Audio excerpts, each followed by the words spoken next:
Blessed be. Today is August 18th, and it is Kool-Aid Day, a popular festivity in Nebraska. Now, I'm not Nebraska, so I've actually never celebrated Kool-Aid Day before, but I am today. So I happen to have Kool-Aid at the house, so I made a picture, and I even used these original Kool-Aid cups and pitcher that I still have, probably from my childhood. And I decided to make my favorite Kool-Aid flavor red.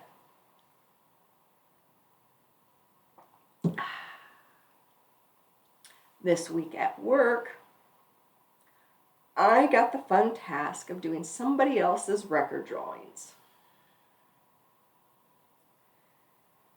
There's nothing quite like the challenge of figuring out what somebody did to set up their DWG file. I can't blame these kids. You know, the company had hired on not too long before me, a couple of gentlemen straight out of college. And the problem is at this company, there's no strong onboarding process. There are no best practices for drafting. And these guys were kind of just thrown under the bus with, here's some software, here's a project, figure it out. And these companies, they're too big for that. And so, with AutoCAD, with drafting, there are a lot of different ways to make a line. And some of them are good, and some of them are convoluted. And when you leave people to their own device to figure it out, people really can create some convoluted systems. In the scheme of things, you could say it works. It produced a drawing, but without efficiency. So like on this file, they didn't use blocks for the devices. It was line work text and a colored hatch in the background. And so I had to, I was like, I can't work with this. At least I know how to do certain activities with speed. So creating these blocks, I took the line work and just popped out a couple devices that I needed to recreate the project.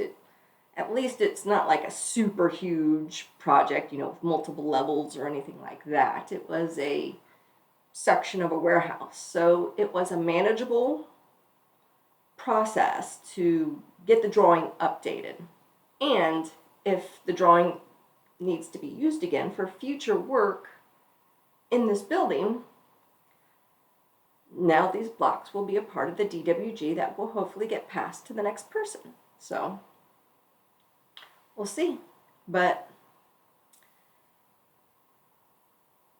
this is a reminder to me that I want to kind of get involved with this new company in regards to onboarding and creating best practices, because the new company doesn't have that, including the one, that I got hired onto, then the acquisition, and both places have the exact same problem, where there's been nobody in charge for onboarding and coaching, and it's an investment up front that the company has to make. And